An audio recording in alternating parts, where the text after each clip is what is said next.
Muy bien, ¿cuántos historiadores tenemos acá? ¿Cuántos de ustedes les gusta la historia? ¿Les ha gustado la historia universal? ¿Son buenos lectores de ella? Muy bien, magnífico. Entonces, una pregunta para ustedes los historiadores. ¿Qué pasó el 7 de diciembre de 1941? Pero si muchos levantaron la mano y me dijeron, a mí me gusta la historia. Esta es una pregunta tipo pruebas, saber, ECAES, ICFES en mi época. Entonces, aquí no hay respuesta múltiple, una sola respuesta es la que vale. Si usted no sabe qué pasó el 7 de diciembre de 1941, permítame contarle lo siguiente. 353 aviones japoneses atacaron la base naval de Pearl Harbor en Estados Unidos. Ese día, un ataque imprevisto de las fuerzas japonesas causaron la muerte a más de 2.000 norteamericanos y dejaron heridas a otras 1.200 personas. El presidente de los Estados Unidos, Franklin D. Roosevelt, calificó este día como una fecha que quedará en el recuerdo como el día de la infamia. Ahora, ¿por qué el presidente Roosevelt afirmaba esto? Porque mientras Japón en el secreto preparaba el ataque contra Estados Unidos, estaban sentados en una mesa negociando el no entrar en guerra. Los japoneses y los americanos estaban sentados ahí y mientras los americanos confiaban en la buena voluntad de los japoneses, estos estaban haciéndole una trampa para desarrollar un ataque sin precedentes. Se puede decir que el 7 de diciembre es uno de los peores días en la historia militar de los estadounidenses. Pero de la misma manera, así como los japoneses atacaron a los americanos sin previo aviso, la Biblia nos habla de un enemigo que nos acecha y que quiere hacernos caer en sus trampas. Primera de Pedro capítulo 5 versículo 8 dice, estén alertas, cuídense de su gran enemigo, el diablo, porque anda al acecho como un león rugiente. Yo quiero que usted le lea esta última parte a la persona que tiene al lado. ¿Buscando a quién? Devorar. ¿A quién está buscando? Al que no esté alerta. Así que pregúntele por favor, ¿has estado alerta en el último tiempo? ¿Por qué le dieron este golpe tan contundente a los americanos? Porque no estaban alertas. Los tenían engañados en una mesa, haciéndoles o les estaban mostrando una cara totalmente falsa a la realidad. Y así nos pasa a muchos de nosotros. No estamos alertas a los ataques, a las trampas del enemigo. Muchos cristianos desconocen quién es el enemigo o quién es su peor enemigo, y hay otros cristianos que ni siquiera lo consideran. Y frente a esto el apóstol Pablo nos dice lo siguiente en 2 de Corintios capítulo 2 versículo 11. Nos da esta recomendación, dice, para que Satanás no gane ventaja alguna sobre nosotros, pues no ignoramos sus maquinaciones. Y por eso esta enseñanza hoy se titula ¿qué hacer cuando el enemigo te ataca? ¿Qué debemos hacer cuando el enemigo nos ataca? Antes de hablar de los ataques o de las trampas que él nos tiende, quiero recordar algunas cosas que necesitamos tener presentes frente a nuestro adversario. La Biblia dice gran enemigo. Significa que es un enemigo fuerte. Es más fuerte que nosotros, pero no más fuerte que Dios. Es un enemigo que ya fue derrotado. ¿Quién lo derrotó? Jesús en la cruz del Calvario. Pero hay algo interesante. La Biblia la escribieron hombres judíos. La Biblia la escribieron personas que eran del pueblo de Dios. Y para esa gente en esa época el nombre tenía un gran significado. El nombre era relevante porque el nombre daba una connotación de cómo era el carácter de esa persona. Entonces voy a compartirle algunos nombres que la Biblia usa para nuestro adversario, para que lo conozcamos un poco más. El primer nombre que hemos escuchado con mucha frecuencia es el nombre de Satanás. Nuestro gran enemigo es conocido como Satanás y Satanás significa opositor, significa adversario.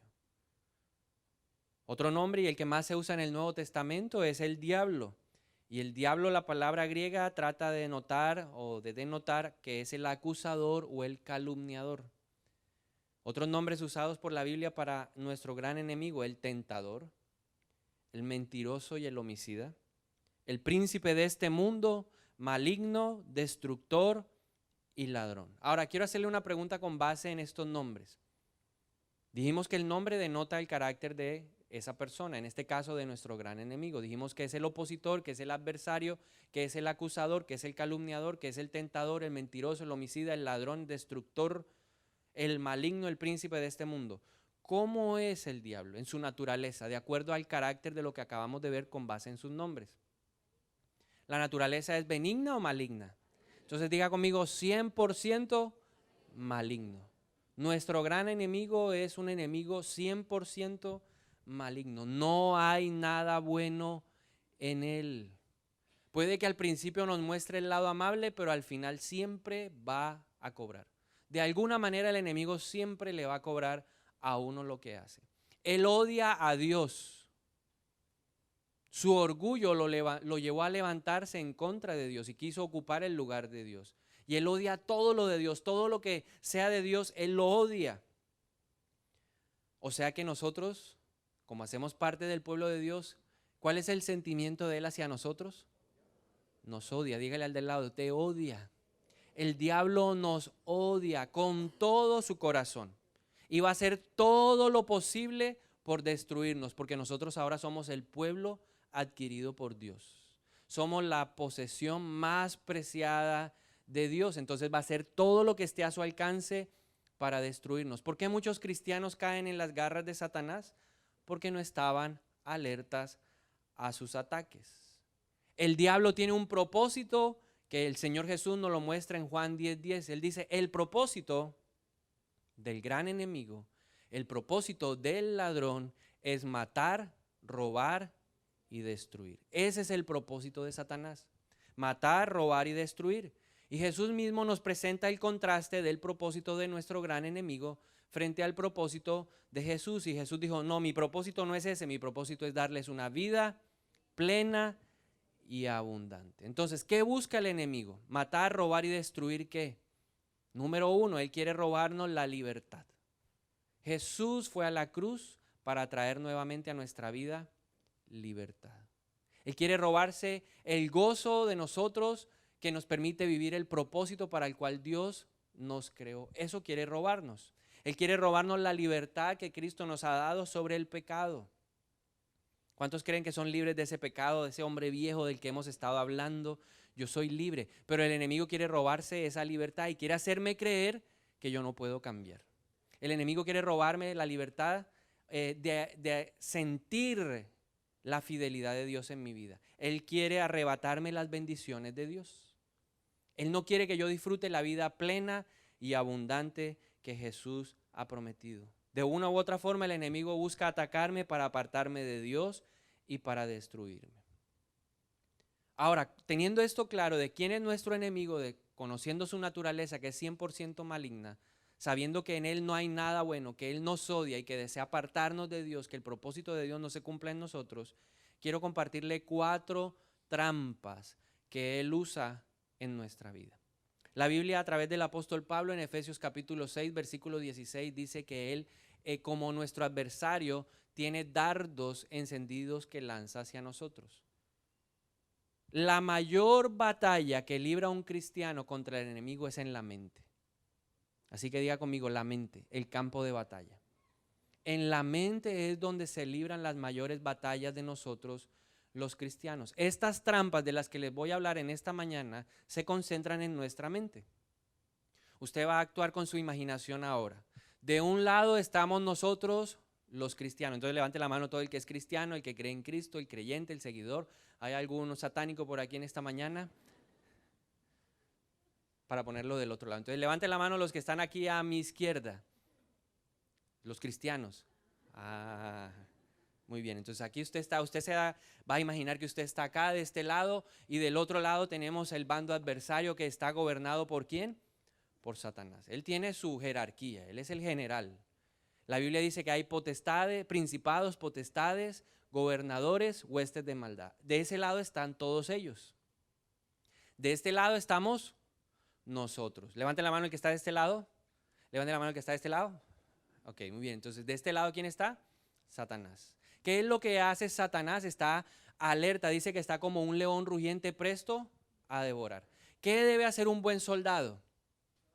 Tiene que estar alerta. Soldado que se duerme, camarón que se duerme, se lo lleva el diablo, se lo lleva la corriente. Entonces el enemigo empieza a rondar a los cristianos y se da cuenta de que alguno no está, ¿qué? Alerta. Jesús se lo dijo a Pedro. Jesús le dijo: hey Pedro, tienes que estar alerta porque el enemigo te ha pedido para zarandearte. Y Jesús le dijo cómo tenía que enfrentarlo. Dijo: orad y velad. Velad es estar, ¿qué? Alerta, no se duerma. Y Pedro se durmió. Entonces, ¿qué hizo el enemigo? Un dardo encendido, una flecha encendida, la lanzó. ¿A dónde cae usualmente? En la mente. Entonces viene la primera trampa, el primer dardo que viene a la mente, la mentira. Ese es el primer dardo que Satanás quiere lanzar a los hijos de Dios. La mentira es una afirmación que hace una persona consciente de que lo que dice no es verdad. Entonces Satanás lanza flechas encendidas con mentiras que caen en la mente de la gente y él sabe que no son verdad, pero la gente la recibe como una verdad. Por eso la palabra de Dios dice que hay que derribar todo argumento falso que se ha levantado en contra de Dios.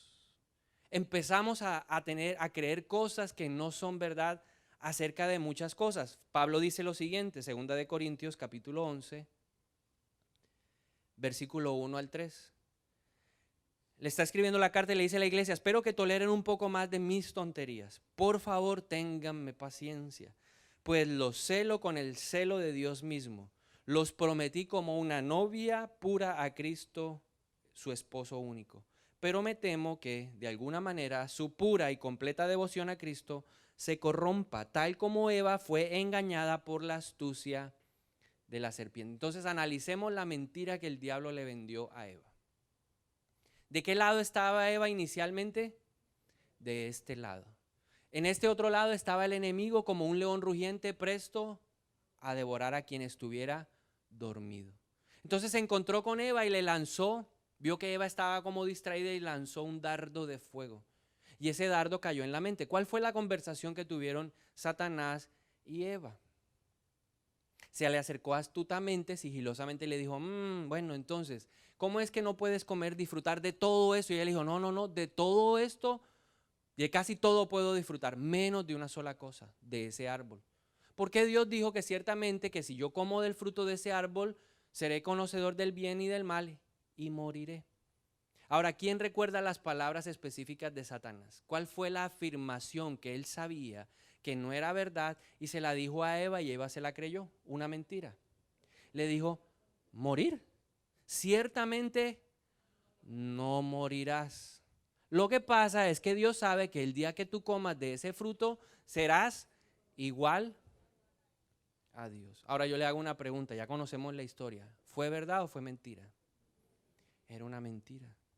Pero ella recibió la afirmación como una verdad. Ahora, ¿qué clases de mentiras nos hace creer el enemigo en nuestra mente? En primer lugar, mentiras en contra de Dios. ¿Cuántos de ustedes han sido víctimas de ese ataque feroz, de ese dardo de fuego encendido que llega a la mente y le pone mentiras acerca de Dios? ¿Qué mentiras ha creído usted acerca de Dios? A ver, ayúdeme en esta mañana. ¿Cómo? Que Dios no me ama. Usted ve a otro, Dios bendice a otro, al de al lado, y usted hay nada, hay nada. Entonces, ¿qué le dice el enemigo? Dios no te ama. Dios tiene preferidos. Dios no me escucha. Yo oro y dele para aquí, dele para allá. Y Dios no oye mis oraciones. ¿Alguno ha recibido ese ataque alguna vez en su mente? Más de uno, ¿verdad? También hemos recibido dardos encendidos que nos dicen que Dios es un Dios castigador. Uy, usted hizo eso, prepárese, hermano, porque ese Señor es teso. ¿Ha escuchado esa voz dentro de usted? Que Dios es malo, que Dios es castigador, que Dios se ha olvidado de nosotros. Esas son mentiras que llegaron cuando uno estaba descuidado. Ahora, mentiras acerca de uno mismo. Ese es otro dardo que lanza él. Y usted se mira al espejo y dice: yo no valgo nada. Jamás podré salir de ese hueco. Dios no ha perdonado mi pasado. Y empieza a florecer la culpabilidad. ¿Alguna vez ha escuchado una voz que le dice: si usted fuera de hijo de Dios, uy, usted haciendo eso y usted es hijo de Dios? Uy, no. Usted sí es, pero peló el cobre, ¿no? Ahí salió a relucir quién es usted en realidad. ¿Alguna vez ha escuchado una voz así? Yo escuché una voz así una vez que no me dejaba orar. Y esa voz me llevaba a enfocarme en mis debilidades. Y usted empieza a ver siempre lo malo. La Biblia que dice, concéntrate en lo malo o en lo bueno. En lo bueno, pero usted siempre se concentra en lo malo de usted, en lo malo, yo no sirvo, yo no voy a poderlo hacer, soy poca cosa, inservible, porque el enemigo con sus dardos de fuego busca obsesionarnos en nuestras debilidades. El enemigo nunca nos va a mostrar las virtudes, siempre va a decir que el vaso está medio vacío, él siempre va a mostrar el punto negro en la sábana, él siempre nos va a decir no estás listo, no estás preparado, jamás lo conseguirás, jamás lo lograrás, nunca, nunca, nunca llegarás a donde tú quieres, porque esa es la voz, la mentira del enemigo. Ahora, mentiras acerca de otros. Una vez estaba hablando con una persona y esa persona en medio de la conversación me dijo, oiga, ¿y usted tiene hijos? Y en ese momento yo le dije, no, Dios todavía no me ha regalado hijos. Me dijo, menos mal. Porque si usted quiere saber o quiere conocer los verdaderos problemas, tenga un hijo y verá. ¿Quién puso esa mentira? El diablo. Los hijos no son un problema. Los hijos son una bendición. El Salmo 127:3 dice, del Señor, de Jehová son los hijos y son una bendición. Y dice que si usted tiene muchos, su aljaba, ¿cómo es? Llena, y está llena de flechas para atacar precisamente a nuestro enemigo. Pero el diablo nos hace creer que nuestra familia a veces es un problema. ¿Alguna vez le ha llegado ese pensamiento? Ay, yo para qué nací en esta familia, pero yo mejor hubiera sido de los Beverly Hills. Los Beverly ricos es la cosa, ¿cierto? ¿Se acuerda de ese programa? Yo mejor hubiera sido, ay, yo hubiera nacido en esa familia, y esta familia, no. Y mi papá nunca me ha dado nada, y usted empieza a hablar, porque nos hace creer que nuestra familia es un problema.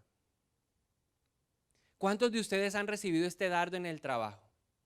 Usted está trabajando feliz, usted está contento en el trabajo, su trabajo le parece excelente, le paga muy bien y de repente viene su jefe y le dice, mira, ven acá, hazme un favor, acabo de contratar a esta persona, 10, 15 años más joven que tú, necesito que lo capacites en lo que tú haces. Llegó el dardo, me van a hacer el cajón. Este me va a sacar. ¿A cuántos les ha llegado un dardo así alguna vez? Porque el enemigo se encarga de eso, de darnos o decirnos mentiras. Lo que nunca le dice es que lo quieren ascender a usted. Entonces usted empieza a tratar mal al otro y usted empieza a ser envidioso con el otro y a crearle un mal ambiente a la otra persona porque no ha entendido la verdad de Dios. Otro dardo que envía el enemigo de mentira acerca de la iglesia. ¿Qué mentiras les han dicho acerca de la iglesia? ¿Ah? Allá piden plata. ¿Qué dijeron por allá? ¿Cómo? Ah, claro, allá se roban los diezmos, sí. ¿Qué más le han dicho? ¿Qué mentiras? Uy, ya llegaste a la iglesia, ¿a qué horas te van a pelar? Que en la iglesia quieren más a unos que a otros. ¿Sí ha escuchado eso? Dardos que le han llegado a personas que dicen, si no diezmo bastante, no soy nadie en la iglesia.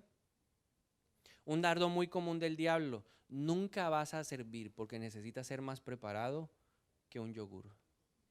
Hasta que no logre la perfección, jamás podrá servir. Allá en esa iglesia no sirven, sino mejor dicho, los amigos del pastor. Esa es una mentira de Satanás. ¿Qué hay que hacer? Más adelante vamos a ver cómo enfrentar esas mentiras. Segunda trampa, la trampa del debate. Entonces, número 1, las mentiras. Entonces usted está ahí quieto y le llegó el dardo y usted se dejó envolver por la mentira. Él es el padre de la mentira. El segundo dardo es el dardo del debate. El diccionario dice que debatir es discutir, una discusión entre dos o más personas en donde ellos exponen sus ideas y defienden sus opiniones y sus intereses. Al diablo le encanta que discutamos. Que discutamos sobre el fútbol, que discutamos sobre la religión, que discutamos de la política. A él le encanta que nosotros entremos en esas controversias. Ahora, usualmente, ¿con quién debatimos? El mayor debate que tiene un cristiano es con el diablo mismo. Y empezamos a tratar de justificarnos delante del diablo. Yo he tenido esas conversaciones en la mente y empiezo cuando me equivoco y él empieza a decirme, uy, un hijo de Dios se comporta así. Yo empiezo a decirle, pero es que el Señor me conoce en mi debilidad, es que Él dijo que me bastara su gracia, y empiezo a argumentar. La Biblia dice que Jesús fue llevado al desierto por el Espíritu Santo para ser tentado. ¿Quién estaba ahí para tentarlo? El tentador, el diablo, el gran enemigo. Y luego de un ayuno tremendo en donde Jesús tenía hambre, le dijo, hey, dile a esas piedras que se conviertan en pan. Entonces Jesús no empezó a decirle, lo que pasa es que yo llevo 40 días de ayuno y tú no te das cuenta que esto. Jesús, ¿qué le dijo? Escrito está, no solo de pan vive el hombre, sino de toda palabra que sale de la boca de Dios. Tratamos de argumentar con el diablo, tratamos de mostrarle que no somos tan malos, y resulta que la Biblia dice que en la tierra no hay ni un solo justo, no hay quien sepa hacer lo bueno. ¿Quién nos da la mano? Jesús, abogado intercesor tenemos en el cielo, un sumo sacerdote capaz de compadecerse. Hay cosas que no hay que discutir con el diablo. Hay cosas simplemente en donde vamos a declarar lo que dice la palabra de Dios acerca de nosotros. En Primera de Juan, capítulo 1, versículo 8, la palabra dice que nadie puede decir que no ha pecado. Entonces a veces empezamos, ay no, yo no hice eso, yo la verdad, y usted sabe que sí. Entonces la Biblia dice, nadie puede decir que no ha pecado porque el que dice eso es un mentiroso. Más bien, si hemos pecado, lo que tenemos que hacer es confesar nuestro pecado, y la Biblia dice que Dios es fiel y justo para liberarnos y limpiarnos de toda nuestra maldad. No hay que argumentar. Si ya la embarró, no empiece a argumentar. Lo que pasa es que fue un momentico, ahí fue una metidita de pata, es que yo no quería, es que yo no. Ya la embarró. ¿Qué hay que hacer? Va a la presencia de Dios, pide perdón, se arrepiente. Segunda de Crónicas 7:14 dice, si se humilla mi pueblo sobre el cual mi nombre es invocado, si oran, buscan mi rostro y se arrepienten.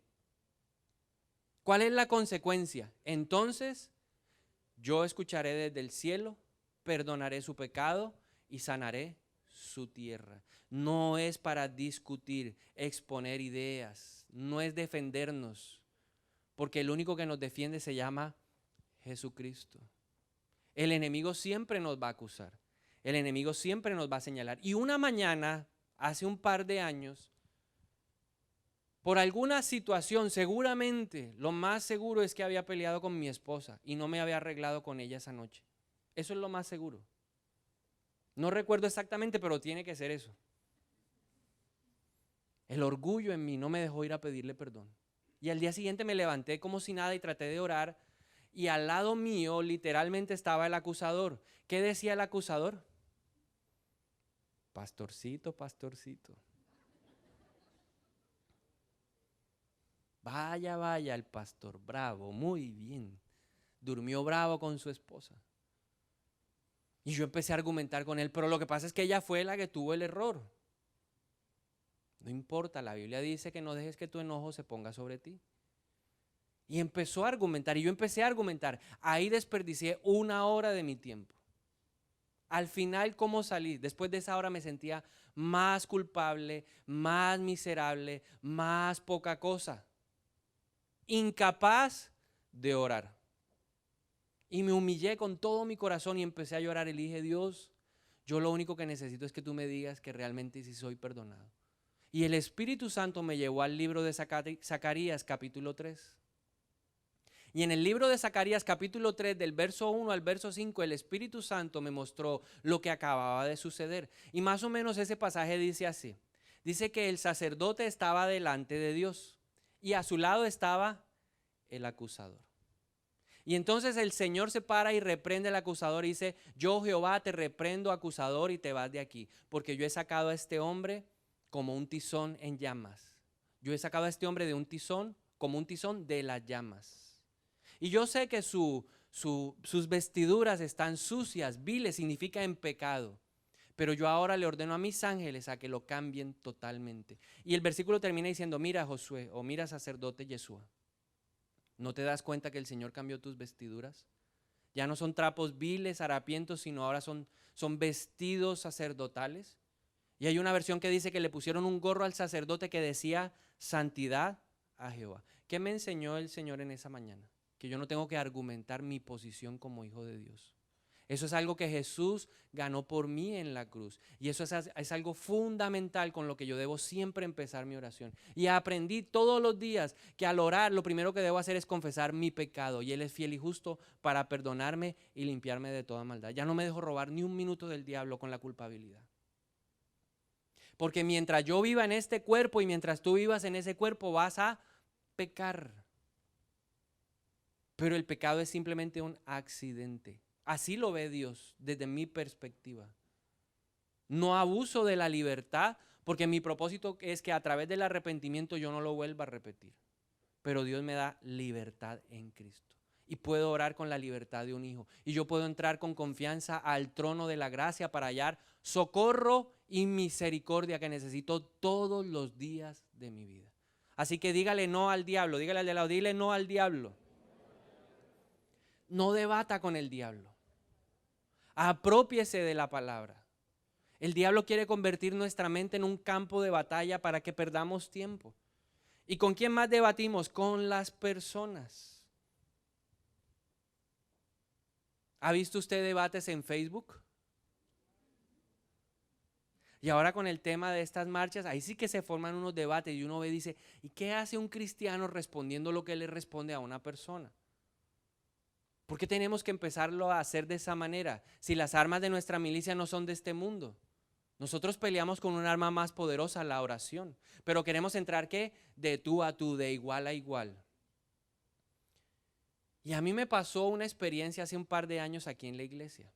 Una persona que no asiste aquí, pero tenía un familiar acá, pidió que lo atendiera.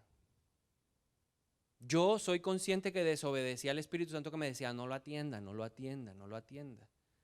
Pero finalmente entró a mi oficina esa persona y desde el primer momento, la primera palabra que esa persona lanzó fue un reto para mí. Y créame que esa mañana fueron 2 horas de debate continuo, discusiones, tratar de poner, de que cada uno hiciera vencer la posición que tenía sobre el otro. Al final, ninguno ganó. Porque en un debate nadie va a ganar. En una discusión nadie va a ganar. Todos somos perdedores. ¿Qué quedó en mi oficina? Cuando esa persona se paró y se fue, lo único que trajo a mi vida fue confusión, enojo, resentimiento y duda. Eso es lo único que queda en una discusión, en un debate. Y a veces nos enfrascamos en cosas insignificantes, con nuestra pareja, con nuestros hijos, en el trabajo, cosas que no dejan sino que confusión, enojo. Uno termina que quiere matar y comer de ese muerto. Yo llegué a mi casa y le contaba a mi esposa y me decía, cálmese, cálmese. Y repetía la historia. Y repetí la escena como 3 veces.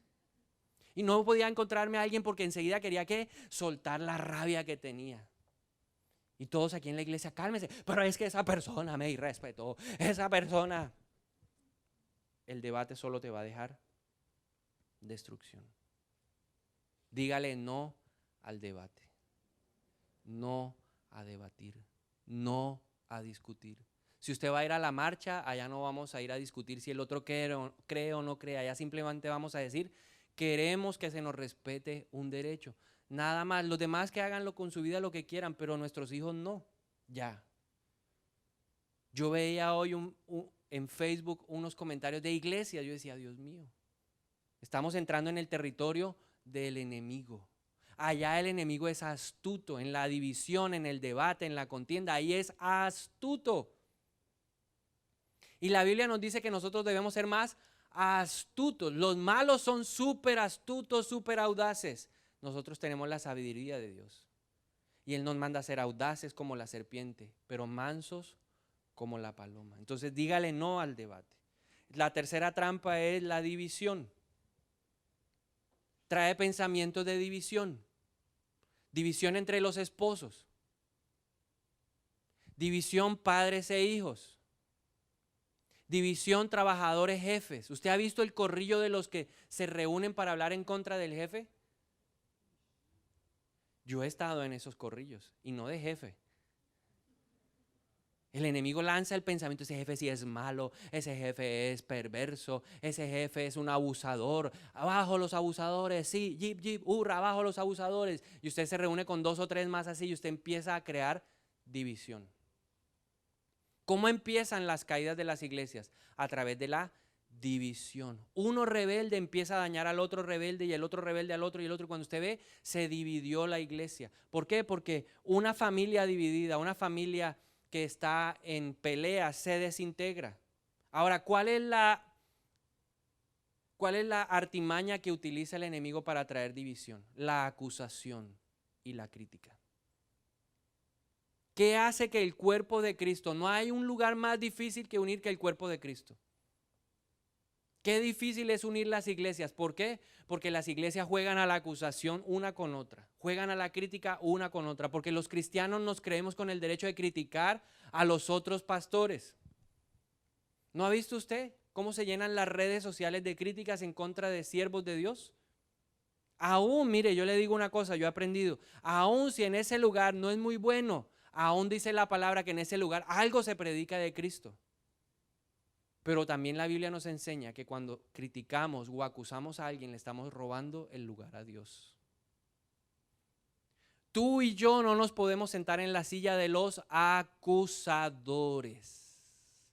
ni de los criticadores.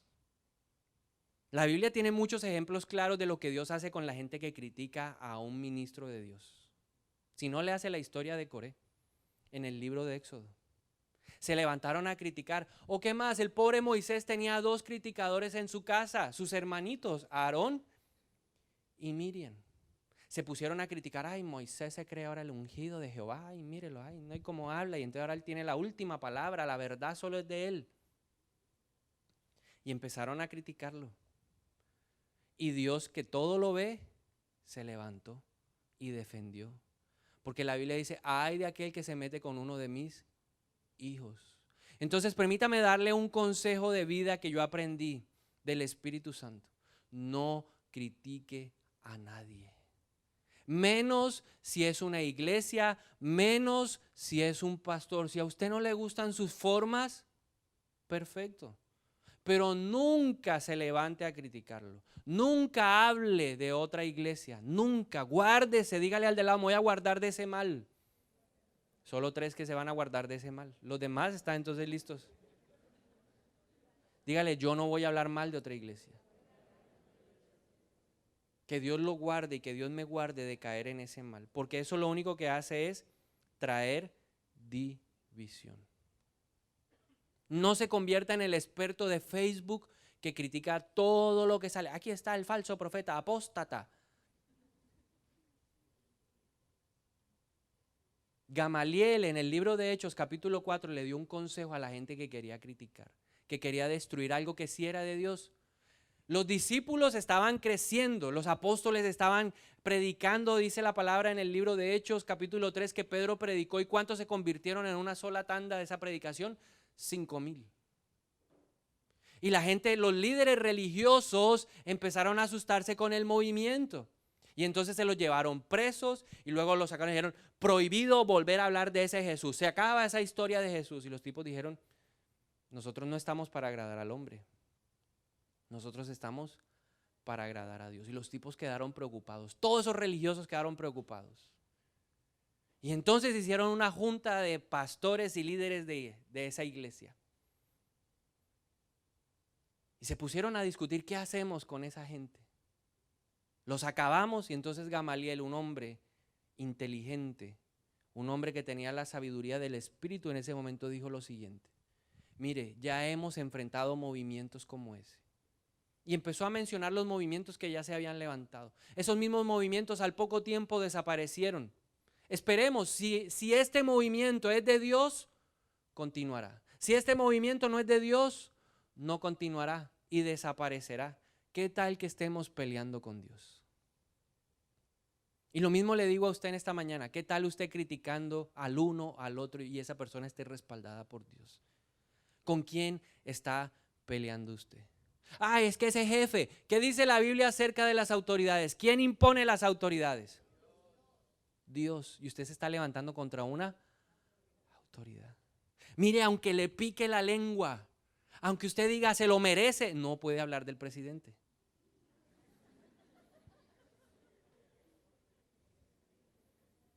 Mira al de lado y dígale.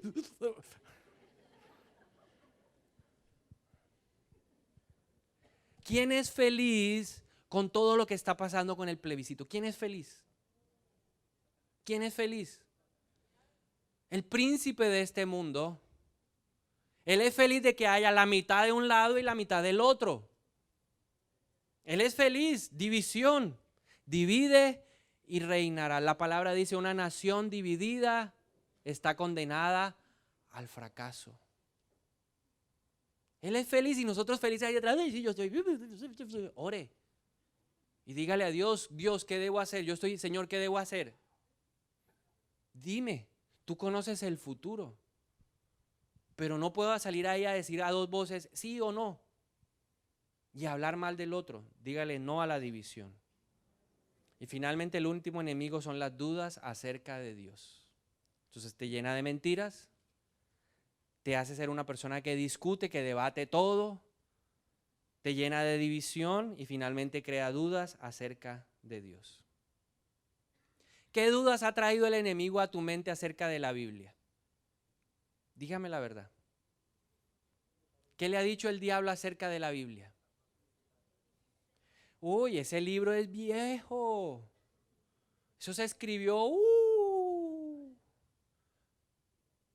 ¿Qué más le ha dicho el enemigo acerca de la Biblia? Eso, imagínate, eso lo escribieron allá, que el velo, que el no sé qué, eso ya es viejo, eso era para esa época, en esta época ya no aplica. ¿Qué más le ha dicho el enemigo frente a la palabra de Dios? Que es difícil de entender, que no es inspirada por Dios, son hombres. Ahí dice que uno la escribió Pedro, la otra carta la escribió Judas, el otro Pablo, el otro ¿qué? Santiago, el otro la escribió por allá Juan, la otra por allá la escribió un tipo Moisés. Y el hombre no se equivoca.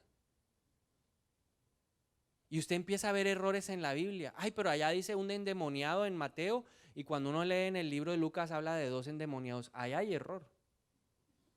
Ahí hay error. ¿Sí ve? 1, 2. El enemigo le dice a uno: las parábolas son simbólicas. Todo ese lenguaje es figurado. No tomes todo tan literal. El enemigo te llena de dudas acerca de tu relación con Dios. Tú no eres salvo. El cielo no existe. ¿Has escuchado personas que dicen que el infierno no existe? ¿Que el cielo no existe? ¿Que todo es una invención para tener controlada a la gente? Dudas en cuanto a nuestra vida cristiana. Entonces llega gente a una iglesia, viene de otra iglesia, llegan a la iglesia, ya se hacen las cosas diferentes, entonces el diablo empieza a llenarlo de dudas porque las formas del hombre son diferentes. Ah, pero es que allá hacían el bautismo de una forma, entonces allá lo rociaban a uno con agua y aquí quieren que haya sumersión, entonces ya ahí empiezan las dudas. ¿Será que esto sí es de Dios? ¿Será que esto no es de Dios? Son formas. Porque la palabra tiene una dogma o un dogma general, pero las formas las impone ¿quién? El hombre. Ah, pero en la cena ya lo hacen todos los que están bautizados y en la otra iglesia no, allá todo el mundo. ¿Por qué? Entonces empiezan a crear dudas. El enemigo le pone la duda de que no es relevante, no es importante asistir a la iglesia todos los domingos. Ah, pero hoy no pasa nada. Ah, ¿eso qué tiene? Usted sí. Usted puede salir, ir de vacaciones, todo eso.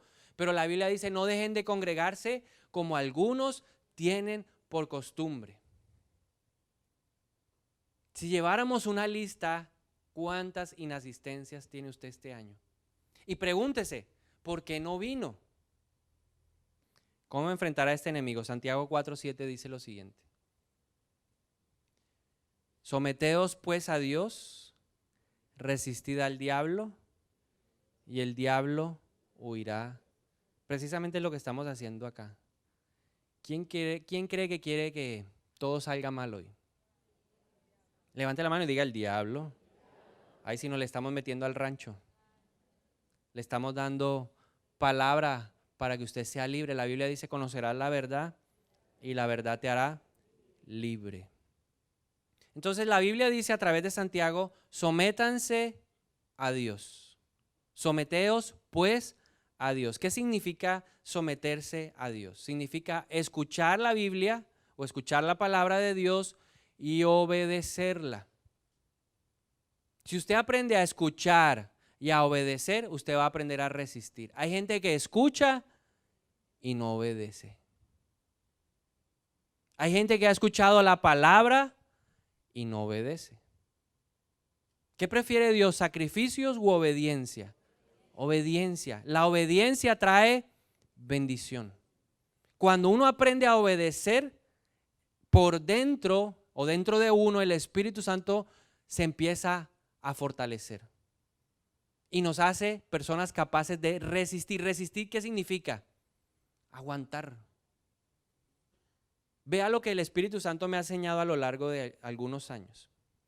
Por ejemplo, mentira número 1 del diablo: en el mundo se vive más sabroso. En la iglesia restringen. En la iglesia coartan la libertad. Eso es una mentira que llegó en algún momento a mi vida. ¿Qué dice la palabra de Dios? Romanos 12:2, no imiten las conductas ni las costumbres de este mundo.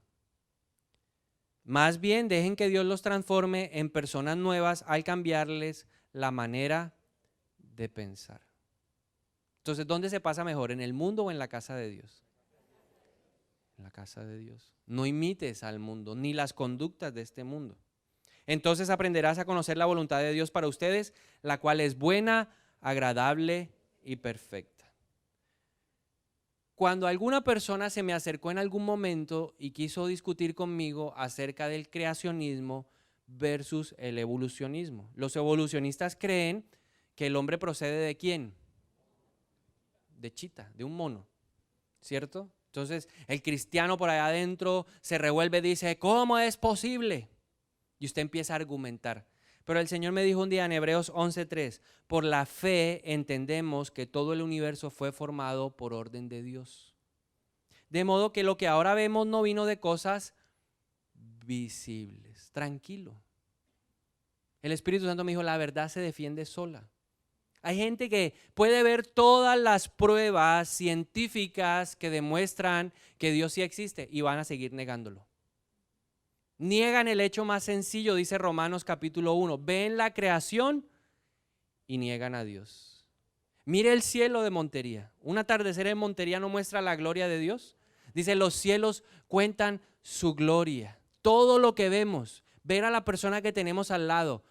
El salmista David dijo en el Salmo 139, somos creaciones complejamente maravillosas. Yo miro a mi hijo y veo a Dios. Yo lo veo hacer cosas y digo, ahí está Dios. El que lo quiere negar, así usted tenga el argumento científico y usted sea científico de la NASA, va a seguir negando a Dios. Lo va a seguir negando. Ore por él y que algún día esa mente retorcida y entenebrecida conozca la verdad. Y la verdad lo hará libre. Es lo único. Cuando usted se siente pecador, culpabilidad, dice, pero si confesamos, 1 Juan 9, pero si confesamos nuestros pecados a Dios, Él es fiel y justo para perdonar nuestros pecados y limpiarnos de toda maldad. Cuando usted tiene ganas de pelear con alguien, cuando usted tiene ganas de pelear con su esposa porque lo que ella le está diciendo no es verdad, 2 Corintios 10, 3-4 dice, somos humanos, pero no luchamos como lo hacen los humanos. Usamos las armas poderosas de Dios, no las del mundo, para derribar las fortalezas del razonamiento humano y para destruir argumentos falsos. ¿Qué herramientas tenemos nosotros? ¿Armas qué? Espirituales. Yo oro. Cuando estoy en desacuerdo con mi esposa, en vez de ponerme, ¿usted qué le pasa? ¿Usted por qué no piensa igual que yo? Yo voy a la presencia de Dios y oro. Y clamo con todo mi corazón, convéncela, Espíritu de Dios, que yo tenga la razón, convéncela. Pero esa mujer tiene la vara más alta, entonces ella dice, Señor, convéncelo a él. Y al final termino convencido. Pero no a la discusión, porque ella y yo oramos. Mateo 12, 25-26 dice, Jesús conocía sus pensamientos, los de los fariseos, Y les contestó: todo reino dividido por una guerra civil está condenado al fracaso. Toda nación dividida está condenada al fracaso. Una ciudad o una familia dividida por peleas se desintegrará. O sea que yo tengo que decirle no a las peleas. No sé si a usted le ha pasado, pero hay días en donde uno amanece como más susceptible y nadie lo puede mirar porque uno está... ¿Sí le ha pasado? Y uno no sabe por qué, pero ese día uno está que compra la pelea, que me digan algo y verá, que me digan algo y verá. Pidan para el pan y verá. Y se acabó el pan. Ya usted sabe quién le pone ese sentimiento. ¿Quién despierta en usted ese pensamiento? ¿Quién? El diablo. Dominio propio nos ha dado el Espíritu Santo para decirle no a las peleas. Si usted quiere colocar algo en Facebook, válido. Si usted quiere opinar de algo, válido, pero hágalo de la siguiente manera. Efesios 4:29. No empleen un lenguaje grosero ni ofensivo. Que todo lo que digan sea bueno y útil, a fin de que sus palabras resulten de estímulo para quienes las lean. Que lo que usted ponga en Facebook edifique. Pero si lo que usted pone en Facebook lo que crea es confusión, caos, duda, división, no lo ponga. Que ese sea su criterio. ¿Va a edificar? Lo voy a poner. ¿Va a destruir? Ni siquiera lo comparto, mejor lo voto. Tito 3:9 dice: pero eviten las cuestiones necias y genealogías y contenciones y discusiones acerca de la ley, porque son vanas y sin provecho. Pero es que donde yo voy creemos esto. Pero es que allá entonces allá adoramos a no sé quiéncito. Y usted empieza: pero es que eso es idolatría y voy a tumbarle todos los muñecos allá al lugar alto. Así no se ganan las batallas. Así lo que hacemos es que le cojan más rabia a Jesús. Ore para que la persona, ¿qué va a hacer libre una persona? Él te librará. ¿Quién te va a librar? Dios. Si te liberó a ti, ¿quién va a liberar a otra persona? Dios. Hebreos 10:25, cuando usted le dé la pereza el domingo de venir a la iglesia, acuérdese de este pasaje. Y no dejamos de congregarnos como lo hacen algunos, sino animémonos unos a otros, sobre todo ahora que el día de su regreso se acerca. Y quiero decirle, el día está cerca. Que lo coja preparado, no por allá durmiendo. Malaquías 3:10 dice: traigan todos los diezmos al depósito del templo para que haya suficiente comida en mi casa. Si lo hacen, dice el Señor de los ejércitos celestiales, les abriré las ventanas de los cielos. Derramaré una bendición tan grande que no tendrán suficiente espacio para guardarla. Inténtenlo, pónganme a prueba. Segunda de Corintios 9:6-8 dice: recuerden lo siguiente, un agricultor que siembra solo unas cuantas semillas obtendrá una cosecha pequeña, pero el que siembra abundantemente obtendrá una cosecha abundante. Cada uno debe decidir en su corazón cuánto dar. Y no den de mala gana ni bajo presión, porque Dios ama a la persona que da con alegría. Y vea la consecuencia, y Dios proveerá con generosidad todo lo que necesiten. Entonces siempre tendrán todo lo necesario y habrá bastante de sobra para compartir con otros. Juan 1:12, pero a todos los que creyeron en Él y lo recibieron les dio el derecho de llegar a ser hijos de Dios. Y finalmente, si usted ha tenido una mentirita por ahí de que Dios es malo, vea lo que dice Joel 2:13. No se desgarren la ropa en su dolor, sino desgarren sus corazones. Regresen al Señor su Dios, porque Él es misericordioso y compasivo, lento para enojarse y lleno de amor inagotable. ¿Está deseoso de? ¿Y de? ¿Dios está deseoso de castigar? No, Dios no es castigador. Tardo en ira, grande en amor, que se conduele del castigo. Entonces quiero hacer una invitación en esta mañana a aquellos que en algún momento o aún hoy pueden sentir dardos en la mente, de mentira, de debates, de divisiones, de dudas acerca de Dios. Si usted realmente siente que su mente es un campo de batalla, me gustaría orar con usted en esta mañana. Y me gustaría que juntos pudiéramos ver hoy el poder sobrenatural de Dios para liberarnos. ¿Quién nos puede liberar de esas trampas? Él. El salmista en el Salmo 91 dijo: y Él te librará del lazo del cazador. Solo Dios nos puede liberar. Conoceremos la verdad y la verdad que nos hará libres. Así que lo único que vamos a hacer en esta mañana es lo que Jesús le dijo a Pedro: ora, vela, declara la palabra en tu vida. Así que te animo, si has sentido ese ataque en tu mente, te voy a invitar ahora a que te pongas sobre tus pies y juntos vamos a orar en esta mañana en el nombre de Jesús.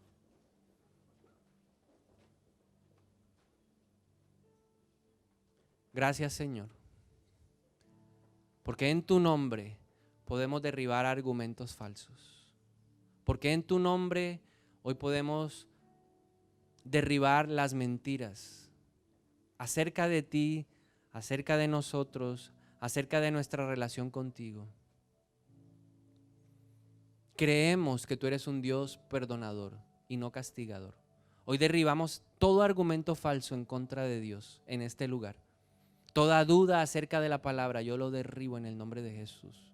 Toda incredulidad hoy yo la reprendo de este lugar y se va de cada persona hoy en el nombre de Cristo Jesús. Todo lo que está impidiendo hoy liberación en este lugar, yo lo echo fuera en el nombre de Cristo Jesús. Y yo le voy a agradecer algo muy especial, con mucho respeto se lo quiero pedir. Vamos a cerrar los ojos por un momento, simplemente para que podamos tener concentración, para que pensemos en cada uno de nosotros. Usted se va a olvidar de la persona que tiene al lado, del papá, de la mamá, del hermano. Usted va a pensar en usted. Y vamos a hacerle una invitación al Espíritu de Dios para que nos redarguya y nos convenza. Pídale conmigo, dígale: Espíritu de Dios, yo te pido en esta mañana que me redarguyas, que me convenzas de mi pecado. Yo hoy creo que si confieso mi pecado, tú eres fiel, tú eres justo para perdonarme y limpiarme de toda maldad. Yo quiero ser libre. Y si usted quiere ser libre en esta mañana de esos pensamientos, de esas luchas, levante su mano conmigo y dígale: yo quiero ser libre. Yo hoy declaro que la verdad, que es tu palabra, me hará libre.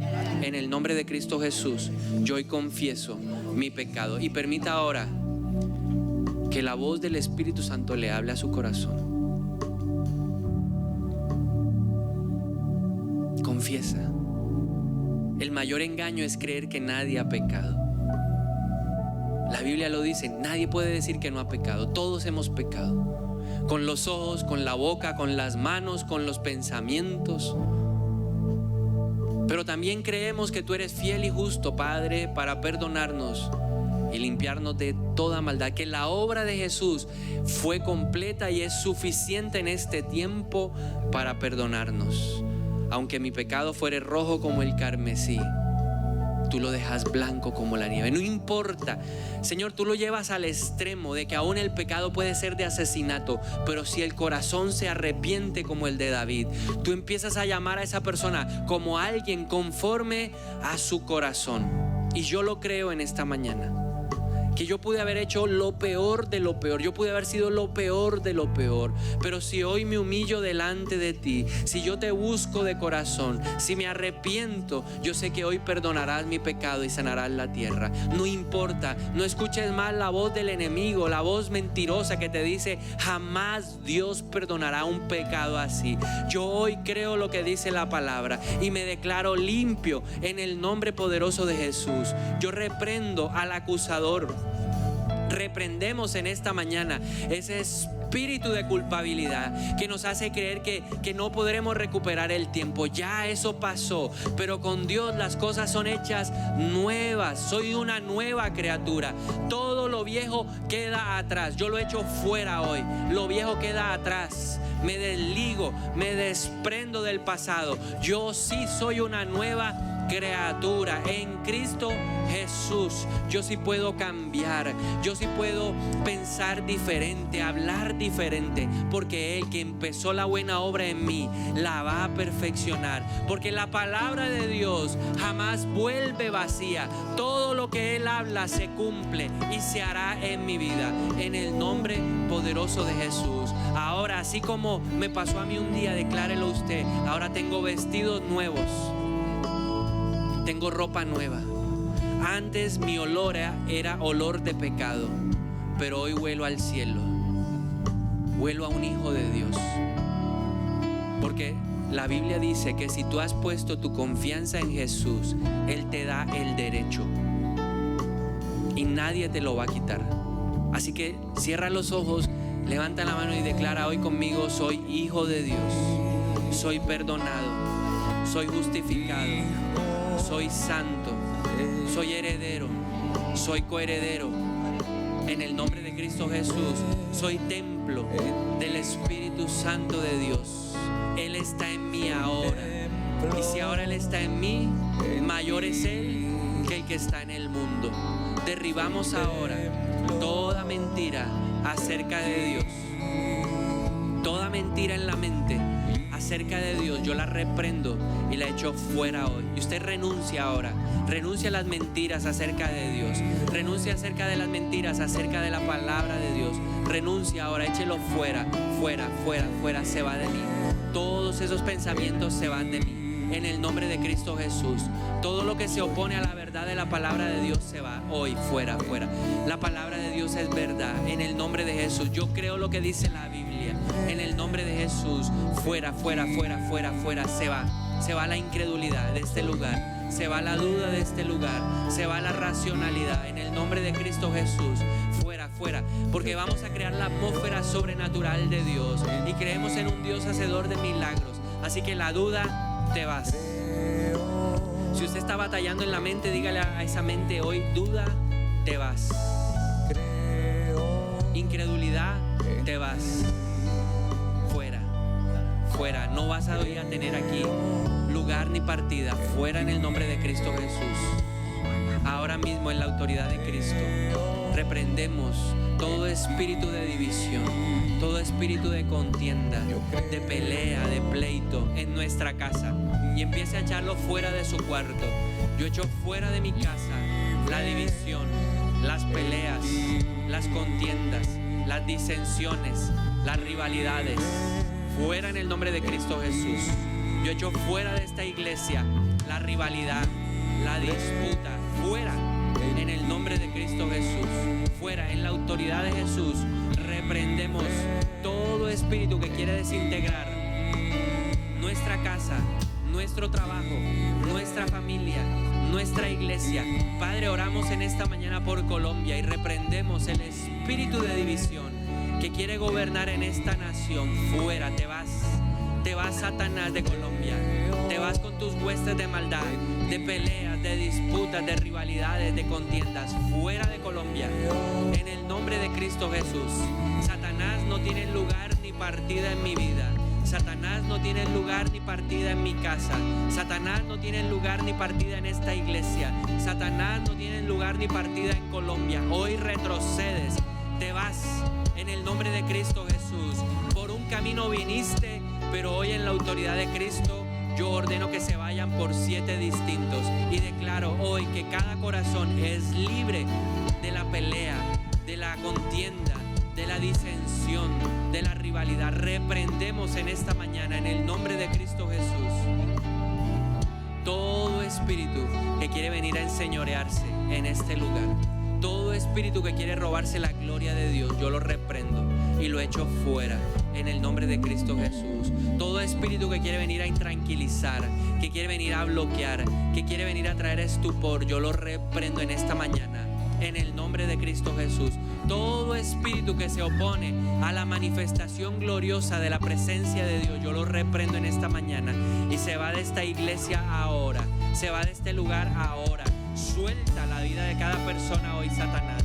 Te ordeno en el nombre de Jesús que sueltes a todos los que están aquí, a todos los que están viendo por internet. Los sueltas ahora en el nombre de Cristo Jesús. Yo declaro que eres libre para ver hoy el poder de Dios en el nombre poderoso de Jesús, porque escrito está que señales más grandes que las que Jesús hizo nosotros haremos en su nombre. Liberación en su nombre. Yo declaro liberación ahora en este lugar. Yo declaro que al que está batallando con el adulterio, la fornicación, hoy es libre. O el que está batallando con la pornografía, pornografía, con la mundanalidad. Libre, sé libre hoy. En el nombre de Cristo Jesús, sé libre ahora. Tu mente es libre, libre para comprender la palabra, libre para entender la verdad. Te desato en el nombre de Cristo Jesús y declaro que tu corazón es un corazón óptimo, ideal para recibir la palabra. Hoy reprendo al que quiere desplazar esta semilla en tu vida. Lo reprendo al que no te deja crecer, al que no te deja avanzar. Lo reprendo en el nombre de Cristo Jesús. Al que quiere usurpar la palabra, lo reprendo hoy en el nombre de Cristo Jesús. Estas señales seguirán a los que creen. En su nombre echarán fuera demonios. Y yo lo creo. Creo en el nombre de Jesús. Yo creo que Jesucristo es mi Señor y mi Salvador. Y Él me ha revestido de autoridad y de poder en su nombre y a través de su palabra. Por eso yo echo fuera de cada persona en este lugar y de la iglesia todo espíritu opositor, todo espíritu de anticristo. Le ordeno que se vaya ahora. Todo espíritu antisobrenatural te vas. Todo espíritu de la humanidad fuera aquí en el nombre de Cristo Jesús. Y yo declaro ahora que ojos que no vio, que cosas que ojo no vio ni oído yo son las que Dios está haciendo ahora. Ahora el Espíritu de Dios empieza a moverse, a pasearse, así como dice la palabra que en el principio el Espíritu se movía donde había caos, confusión.